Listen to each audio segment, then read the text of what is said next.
Hello everyone, welcome to star education YouTube channel. Star education YouTube ચેનલમાં આપ સૌનું ખૂબ ખૂબ સ્વાગત છે. આજનો જે વિડીયો છે એમાં આપણે ચર્ચા કરશું 2 માર્ચના તમામ મહત્વના કરંટ અફેર. સૌથી પહેલા તો આપણી ટેલિગ્રામ ચેનલ જોઈન કરી લેજો. સ્ટાર એજ્યુકેશનની તમામ ઓફિશિયલ અપડેટ તમને ટેલિગ્રામ ચેનલમાં મળતી રહેશે. માત્ર ટેલિગ્રામમાં જઈ સર્ચ કરો સ્ટાર એજ્યુકેશન, એટલે આ પ્રકારે ટેલિગ્રામ ચેનલ મળી જશે. વિડીયો શરૂ કરતા પહેલા આપણી જે ઓફર છે બરાબર, એને વધુ થોડાક દિવસો માટે એક્સટેન્ડ કરી છે. આપણી સ્ટાર એજ્યુકેશનની એપ્લિકેશન છે, તમને પ્લે સ્ટોરમાં હવે મળી જશે. માત્ર પ્લે સ્ટોરમાં જઈ સર્ચ કરવાનું છે તમારે, સ્ટાર એજ્યુકેશન બાય હાર્દિક છાટબાર. આટલું પ્લે સ્ટોરમાં લખશો બરાબર, એટલે તમને આપણી એપ્લિકેશન દેખાઈ જશે. બરાબર, આ જ પ્રકારનો સિમ્બોલ રાખેલો છે આપણી એપ્લિકેશનની અંદર. આપણો જે સ્ટાર એજ્યુકેશનનો લોગો છે એને એકદમ પરફેક્ટ રીતે જોઈ લેજો. ઓકે, અને જે આપણી ઓફર છે બરાબર, એ આપણે વધુ થોડાક દિવસો માટે એક્સટેન્ડ કરી દીધી છે. આ ઓફર છે 10 માર્ચ સુધી આપણે એક્સટેન્ડ કરી છે. 599 રૂપિયાની પ્રાઇસમાં તમને આપણો જે સૌથી પહેલો કોર્સ છે ડેઇલી કરંટ અફેર અને જનરલ નોલેજનો, એ મળી જશે. અને એની સાથે સાથે આ તમામ વિષયો પણ તમને ફ્રીમાં મળી જશે. 6 મહિનાની વેલિડિટી રહેશે બંનેની. બરાબર, તો જેટલા પણ સ્પર્ધાત્મક પરીક્ષા માટે ઉપયોગી વિષય છે, આવનારી તલાટી અને જુનિયર ક્લાર્કની જે પરીક્ષા આવે છે એમાં તમામ વિષયો તમને ઉપયોગી બનશે. તો તમને આખો ઇન શોર્ટ તમને કહું તો તલાટી અને જુનિયર ક્લાર્કનો કોર્સ છે તમને માત્ર 599 રૂપિયામાં 6 મહિનાની વેલિડિટી માટે મળે છે. તો 100% તમે આ ઓફરનો લાભ લ્યો. અને આ ઓફર છે બરાબર 10 તારીખ સુધી વેલિડ છે. અને ધીમે ધીમે જેમ કોર્સનું કન્ટેન્ટ તૈયાર થતું જશે એમ અહીંયા હવે ભાવ વધતા જશે. તો 10 તારીખ પછી છે હવે તમને ભાવ છે 999 રૂપિયા જોવા મળશે આવનારા દિવસોની અંદર. બરાબર, તો શરૂ કરીએ હવે આજનો વિડીયો. 2 માર્ચનો current affair. સૌથી પહેલો ક્વેશ્ચન છે આજના વિડીયોની અંદર, શૂન્ય ભેદભાવ દિવસ છે એની ઉજવણી ક્યારે કરવામાં આવેલી? શૂન્ય ભેદભાવ દિવસ છે એ 1 માર્ચે ઉજવાયેલો. તો ઓપ્શન એ અહીંયા આપણો આન્સર થશે. હાલમાં જ 1 માર્ચ 2022 ના રોજ છે શૂન્ય ભેદભાવ દિવસ, જેને અંગ્રેજીમાં ઝીરો ડિસ્ક્રિમિનેશન ડે તરીકે ઓળખવામાં આવે છે, એની ઉજવણી કરવામાં આવી હતી. બરાબર, યુએન એડ્સ દ્વારા, સંયુક્ત રાષ્ટ્રની એડ્સની જે સંસ્થા છે એમના દ્વારા આ દિવસ ઉજવવામાં આવે છે. બરાબર, અને સૌથી પહેલી વખત આ દિવસ ઉજવાયેલો 2014માં. 2014માં સૌથી પહેલી વખત આ દિવસ ઉજવવામાં આવેલો. અને આ વખતે 2022 માટે થીમ રાખવામાં આવી છે remove laws that harms, create law that empower. હાનિકારક કાયદાઓ દૂર કરો અને સશક્ત એવા કાયદા બનાવો. તો એની ગુજરાતીમાં પણ નામ થીમ છે, યાદ રાખી લેજો. અને અંગ્રેજીમાં પણ યાદ રાખજો. બરાબર, કેમ કે ઘણી વખત છે જીપીએસસી વાળા થીમ છે એનું ગુજરાતીમાં ટ્રાન્સલેશન કરીને પણ આપે છે. ચાલો, એના પછી છે હાલમાં જ ઇન્ટરનેશનલ વુમન્સ વીક, એની ઉજવણી ક્યારે થઈ હતી? તો ઇન્ટરનેશનલ વુમન્સ વીક 1 થી 8 માર્ચ સુધી ઉજવાશે. હાલમાં જ ભારતનું જે મહિલા અને બાળ વિકાસ મંત્રાલય છે એમણે 1 થી 8 માર્ચ દરમિયાન ઇન્ટરનેશનલ વુમન્સ વીકની ઉજવણી કરેલી. આની થીમ રાખેલી છે woman of tomorrow. Woman of tomorrow, આવતીકાલની મહિલાઓ. બરાબર, તો આ એના માટે થીમ છે. અને બાકી જે 8મી માર્ચ છે, 8મી માર્ચે નારી શક્તિ પુરસ્કાર પણ જાહેર કરવામાં આવશે. બીજો એક પ્રશ્ન પૂછું, આ 1 થી 8 માર્ચ સુધી ઉજવાશે, 8મી માર્ચે કયો દિવસ ઉજવાશે એ તમે મને કહો કોમેન્ટમાં. 8મી માર્ચે કયો દિવસ ઉજવાશે બરાબર, એ તમારે મને કહેવાનું છે કોમેન્ટમાં. તો આ એક પ્રશ્ન તમારા માટે. ચાલો, એના પછીનો ક્વેશ્ચન આવી ગયો છે આપણી સામે સ્ક્રીન ઉપર. પેરા વર્લ્ડ ચેમ્પિયનશિપ 2022, એમાં ભારતના પૂજા જાતિયાન છે એમણે કયો મેડલ મેળવેલો છે? પૂજા જાતિયાને સિલ્વર મેડલ મેળવેલો છે. તો ઓપ્શન બી કરેક્ટ આન્સર થશે આપણો. પૂજા જાતિયાન આજે પેરા વર્લ્ડ ચેમ્પિયનશિપ છે એનું આયોજન યુએઈ ના દુબઈમાં થયેલું હતું. તેમાં ભારતના જે પૂજા જાતિયાન છે બરાબર, એ સિલ્વર મેડલ લઈને આવે છે.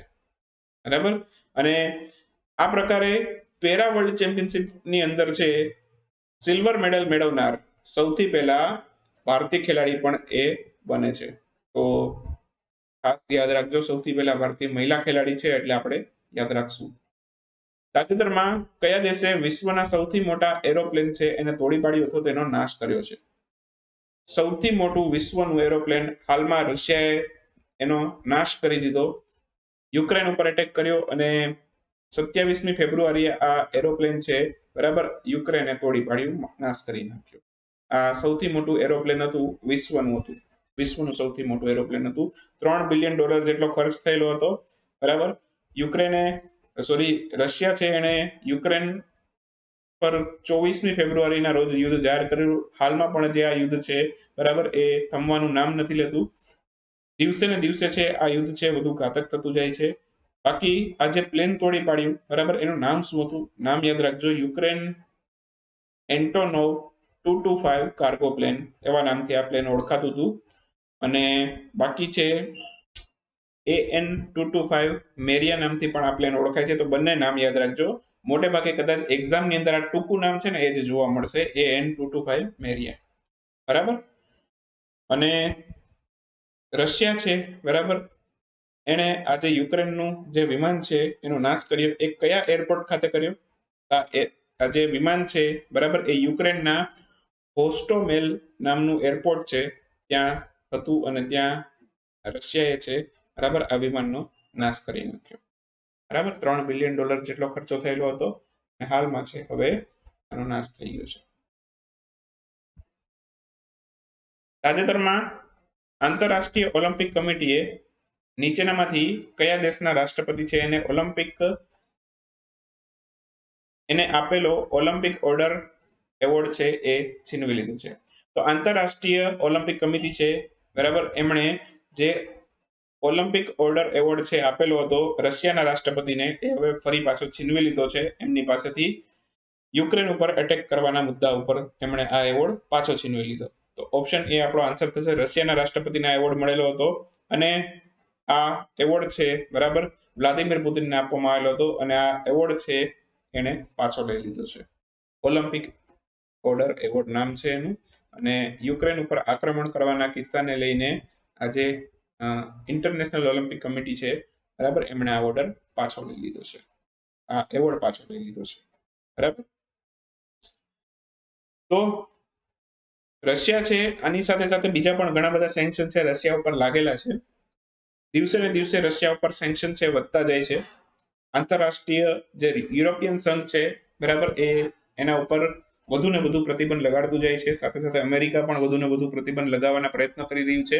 અને અહીંયા આંતરરાષ્ટ્રીય ઓલિમ્પિક કમિટી છે બરાબર, એને પણ હવે જેટલા પણ સ્પોર્ટ્સ ફેડરેશન છે બરાબર, તો એ જેટલી પણ રમતના દરેક રમતના અલગ અલગ સ્પોર્ટ્સ ફેડરેશન હોય છે બરાબર, તો એ દરેક સ્પોર્ટ્સ ફેડરેશન છે બરાબર એને રશિયા છે બરાબર, એને યુક્રેનમાં આક્રમણ કર્યા બાદ છે રશિયા અને બેલારુસના જેટલા પણ ખેલાડીઓ છે એને બાકાત કરવા માટે વિનંતી કરી છે આંતરરાષ્ટ્રીય ઓલિમ્પિક કમિટીએ બરાબર. એટલે આવનારા દિવસોમાં આ સ્ટેપ પણ તમે જોશો, આનું પણ ઇમ્પ્લિમેન્ટ 100% થશે જો રશિયા છે આવીને આવી જ રીતે યુક્રેન ઉપર હુમલા કરતું રહેશે તો બરાબર. હવે તમને એમ થશે કે અહીંયા બેલારુસ છે, બેલારુસને શું કામ અહીંયા લઈ લીધું? તો તમને ખ્યાલ હોય તો રશિયાની જે આર્મી છે બરાબર એ બેલારુસમાંથી પણ યુક્રેન ઉપર હુમલા કરે છે. બેલારુસમાં જઈ અને બેલારુસમાંથી જે યુક્રેનની અને બેલારુસની બોર્ડર છે ત્યાંથી પણ યુક્રેન ઉપર હુમલા કરે છે. તો આમાં બેલારુસ છે રશિયાનો સાથ આપે છે, એટલા માટે બેલારુસ અને રશિયા બંનેના ખેલાડીઓ છે બરાબર એને આંતરરાષ્ટ્રીય ઓલિમ્પિક કમિટીમાંથી તો બાકાત કરવામાં જ આવશે. ઉપરાંત છે બીજા જે સ્પોર્ટ્સ ફેડરેશન છે એમાંથી પણ આ બંનેના ખેલાડીઓ છે બાકાત રાખે એવી વિનંતી કરવામાં આવી છે આંતરરાષ્ટ્રીય ઓલિમ્પિક કમિટી દ્વારા. આ ઉપરાંત છે રશિયાએ યુક્રેન ઉપર વેક્યુમ બોમ્બ ફેંકેલો. આ વેક્યુમ બોમ્બ એટલે શું? તો વેક્યુમ બોમ્બ એટલે કે છે જે સ્થળે આ વેક્યુમ બોમ્બ ફોડવામાં આવે ને ત્યાં ઓક્સિજનનું મૂલ્ય છે તદ્દન શૂન્ય થઈ જાય અથવા તો નહીવત થઈ જાય, એટલે લોકોને શ્વાસ લેવામાં તકલીફ પડે. ઉપરાંત છે ત્યાં જેટલા પણ નાગરિકો વસવાટ કરતા હોય એનું દર્દનાક રીતે મૃત્યુ થાય. તો આવો ભયંકર વેક્યુમ બોમ્બ છે બરાબર એ રશિયા યુક્રેનમાં ફોડ્યો, જેને યુરોપિયન યુનિયનના દેશો વોર ક્રાઇમ ગણાવે છે બરાબર. અને આના ઉપર પણ કંઈક એક્શન લેવાશે આવનારા દિવસોની અંદર. તો ધીમે ધીમે જેટલી પણ અપડેટ છે રશિયા યુક્રેન વિશે હું ડેઈલી થોડી ને થોડી કવર કરતો જાઉં છું, અને જે ઇમ્પોર્ટન્ટ છે પરીક્ષાની દ્રષ્ટિએ એવા ટોપિક હું અહીંયા કવર કરું છું બરાબર. ચાલો, આ ઉપરાંત છે આંતરરાષ્ટ્રીય ઓલિમ્પિક કમિટીની વાત આવી છે તો એનું હેડક્વાર્ટર સ્વિટ્ઝરલેન્ડના લોઝેનમાં છે. એના જે ઇન્ટરનેશનલ ઓલિમ્પિક કમિટી છે એના અધ્યક્ષ છે થોમસ બાક છે, અને એની સ્થાપના 23 જૂન 1894 થયેલી. સૌથી પહેલા ઓલિમ્પિક રમત ક્યાં રમેલા? 1896 રમેલા. ચાલો હવે વાત કરીએ ક્વિક ન્યૂઝની. ક્વિક ન્યૂઝમાં સૌથી પહેલો ક્વેશ્ચન આજના વિડીયોમાં, નેશનલ સ્ટેટિસ્ટિક ઓફિસ એમણે નાણાકીય વર્ષ 2022 માટે ભારતનો જીડીપી કેટલો રહેવાનું અનુમાન લગાડેલું છે? તો નેશનલ સ્ટેટિસ્ટિક ઓફિસ છે એમણે ભારતનો જીડીપી 8.9% રહેશે એવું અનુમાન લગાડેલું. ભારતની રાષ્ટ્રીય સ્તરની સંસ્થા છે અને એમનું અનુમાન આપણે યાદ રાખવું પડે. જીપીએસસીમાં ખાસ કરીને આવા પ્રશ્ન 100% પૂછાય છે, તો યાદ રાખજો. તાજેતરમાં કઈ કંપનીએ ભારતમાં પ્લે પાસ સબસ્ક્રિપ્શન સેવા છે શરૂ કરવા અંગેની જાહેરાત કરી છે? પ્લે પાસ સબસ્ક્રિપ્શન સેવા છે ગૂગલ શરૂ કરશે. આન્સર આવશે ગૂગલ. તાજેતરમાં કઈ કંપની દ્વારા છે સૌપ્રથમ smart managed electric vehicle charging station છે એ શરૂ કરવામાં આવી? તો બે કંપનીઓ છે આમાં, રિલાયન્સ ઇન્ફ્રાસ્ટ્રક્ચર અને એસીએસ યમુના પાવર લિમિટેડ, બંને દ્વારા મળીને આ શરૂ કરવામાં આવેલું છે. તો ખાસ યાદ રાખજો, બંને કંપનીનું નામ યાદ રાખજો, smart manage electric vehicle charging station માટે.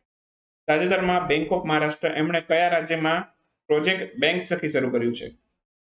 તો પ્રોજેક્ટ બેંક સખી નામનો પ્રોજેક્ટ છે મહારાષ્ટ્ર બેંક ઓફ મહારાષ્ટ્ર છે એમણે શરૂ કર્યો ઓડિશામાં. યાદ રાખજો, આ બેંક ઓફ મહારાષ્ટ્ર વાંચીને મહારાષ્ટ્ર લખીને ન વયા આવતા, બરાબર? તો ઓડિશામાં આજે શરૂ કર્યો છે પ્રોજેક્ટ. હાલમાં ડીઆરડીઓ અને આઈઆઈટી દિલ્હી આ બંનેના વૈજ્ઞાનિકોએ કયા રાજ્ય ખાતેથી છે ક્વોન્ટમ કી ડિસ્ટ્રીબ્યુશન લિંક એનું સફળતાપૂર્વક પરીક્ષણ કરી લીધું છે? ઉત્તર પ્રદેશ ખાતેથી કરેલું છે. ઉત્તર પ્રદેશમાં વિંધ્યાચલ અને પ્રયાગરાજ બંને સ્થળો છે ત્યાંથી આનું પરીક્ષણ કરેલું છે. ફેબ્રુઆરી 2022 દરમિયાન કયો દેશ છે બાયલેટરલ સ્વેપ એગ્રીમેન્ટને રિન્યુ કરે છે? તો બાયલેટરલ સ્વેપ એગ્રીમેન્ટ છે ભારત અને જાપાન વચ્ચે રિન્યુ થયા છે. તો આન્સર આવશે ભારત અને Japan. National assessment and accreditation council NAAC એના નવા ચેરમેન કોણ બન્યું છે? તો national assessment and accreditation council એના નવા ચેરમેન બન્યા છે ભૂષણ પટવર્ધન. આન્સર આવશે ભૂષણ પટવર્ધન. હાલમાં છે DST CIA India Singapore technology summit 2022 એના કેટલામાં સંસ્કરણનું આયોજન કરવામાં આવ્યું છે? તો આનું 28મું સંસ્કરણ છે. તો આન્સર આવશે 28. તાજેતરમાં industry connect 2022 industry and academia synergy આ એક સેમિનાર છે અને આનું ઉદ્ઘાટન છે કોના દ્વારા કરેલું છે? તો ઇન્ડસ્ટ્રી કનેક્ટ 2022 નામનો જે સેમિનાર છે, બરાબર, એનું ઉદ્ઘાટન કરેલું છે આપણા સ્વાસ્થ્ય મંત્રી છે મનસુખભાઈ માંડવિયા, એમના દ્વારા કરવામાં આવેલું છે. તો આન્સર આવશે મનસુખભાઈ માંડવિયા. તો વિડીયો સમાપ્ત થાય છે આજનો અહીંયા.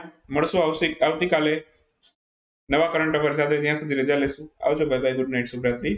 Thank you for watching Star education.